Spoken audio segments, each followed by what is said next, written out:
Hi everyone. I'm going to do my best to try to answer the question that we had about the extracellular potassium ions and review a little bit about the resting membrane potential. This is going to be short and hopefully help you. Now, on this screen, you see a summary of resting potentials of different cell types.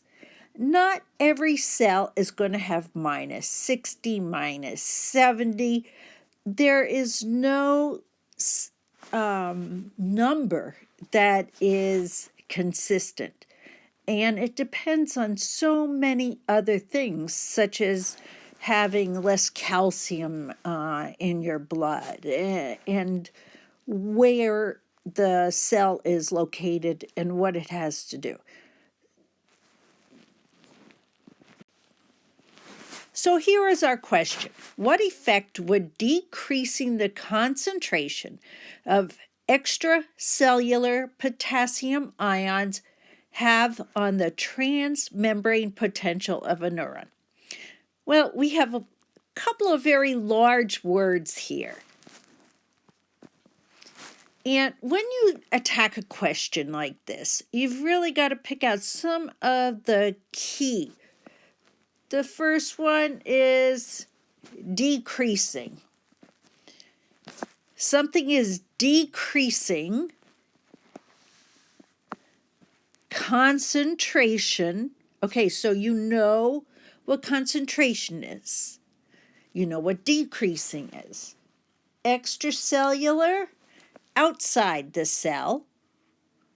So let's draw. This is in. This is out. Sorry for that. And we are decreasing potassium ions outside of the cell. So we need to get a key understanding of what we are really looking at here. So we're going to have less potassium out, and in turn, we are looking at a change or shift across the membrane. And that would be the final piece here, transmembrane, across the membrane. And remember, there's a resting membrane potential. There's a transmembrane potential of most neurons at about minus 70. So let's try, as you can see, I highlighted the answer there, and it is hyperpolarization. So let's talk about that a little bit. How do we get that answer? So first we look at normal potassium concentration. And this picture on the right is from your book, and we're looking at normal resting membrane potential. And we're looking at two things, the concentration gradient as well as the net pull on it. Positive wants to go towards negative. So first we have the picture on the left. We are looking at the potassium chemical gradient. And first of all, you can see potassium is less on the outside. We have less potassium on the outside, so we have more in here. Thus, the potassium really wants to go outside the cell. It goes from higher to lower. So that's what this is trying to show. And they made the arrow bigger to show you that it's quite a significant pull. Now the other pull is into the cell, the white arrow. It's smaller than the orange arrow, so it's a smaller pull, but there is a pull in because the inside of the cell is made negative due to several factors, but the one in the picture here is the large proteins. Those are large. They have a big negative impact. Thus, with this, we are looking at the pull of the positive inside towards the negative. And this last is they added this plus this, sort of like that. This is negative. It's in reverse direction than the orange. So now we have some negative pull in. But overall, we have the orange wins. So there's a greater concentration pull outside of the cell. Now, when we look at concentration gradient, the ions that are really important are potassium and sodium. They are the two that impact the concentration gradient. And at this point, resting membrane potential is at minus 70. Resting, normal.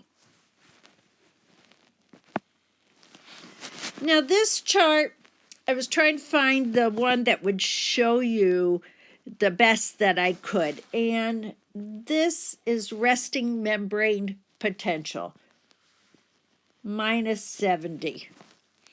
And if we go up like this, it is getting more positive. This is if this is minus 70, here is minus 80. And if we go up, we're going up to maybe positive 55. It can go up quite high. And then it's going to go back down because the concentration gradient pull is strong to go back to the minus 70. So now we're at minus 70 again, and everything's nice and happy. And all of a sudden, we now have a push of chemicals that are making the inside more negative. We've gone down from minus 70 to maybe minus 80. So something changed. It either got less positive outside the cell, not this chart, or the chemicals changed. And we're just looking at potassium and sodium. So as potassium ions go outside the cell, and that's what they're going to do. If we remove the potassium from here, we decrease it, we cut it out.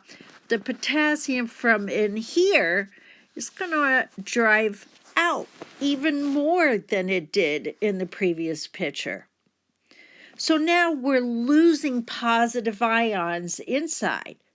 With that loss in ions, and we're right here now, we're losing potassium. Thus, the cell has to become more negative.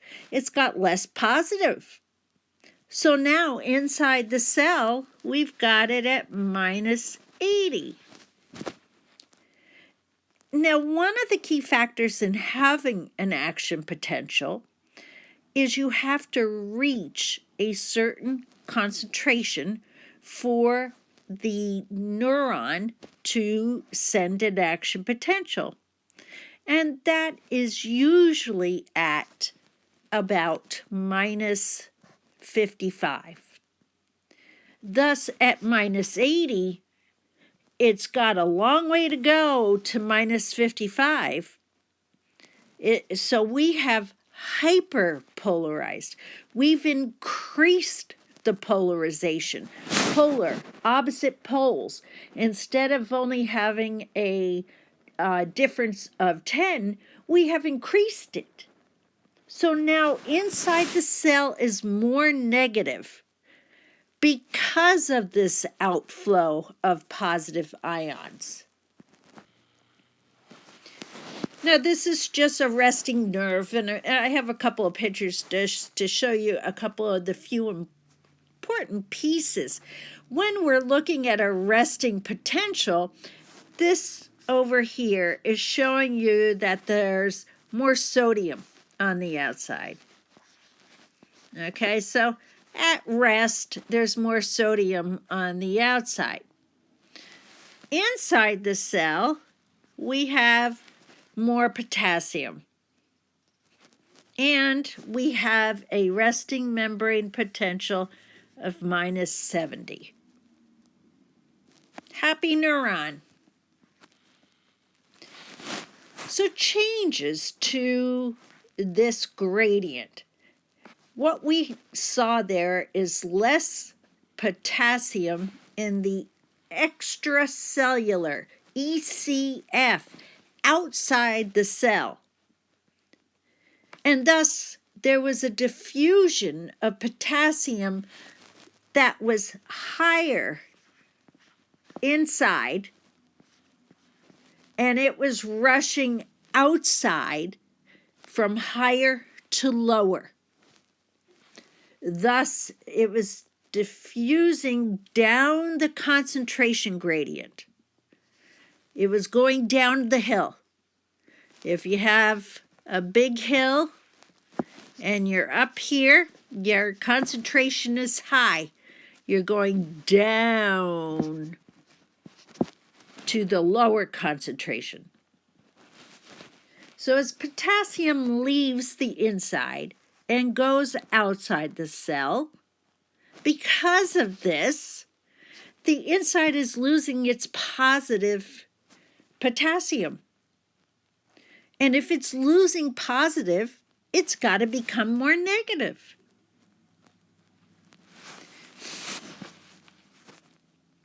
Okay, let's go.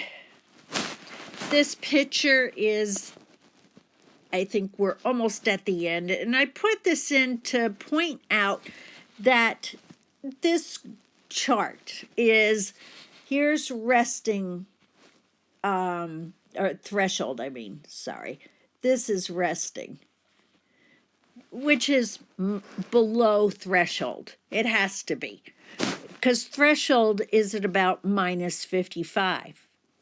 Resting is at minus 70. It has to reach this in order for an action potential to start. Once it goes, it's all or none. It goes. You can't stop it. So now it's depolarizing, and we are now at positive 55. We've gone all the way from minus 70. We went up to 0, up to 10, 20, 30, 40, 50. We're going into the positive. And then now the neuron has to go back to rest. So now it's going down. It's going back to threshold. And then not only does it go past threshold, it goes lower than resting. It is now hyperpolarized.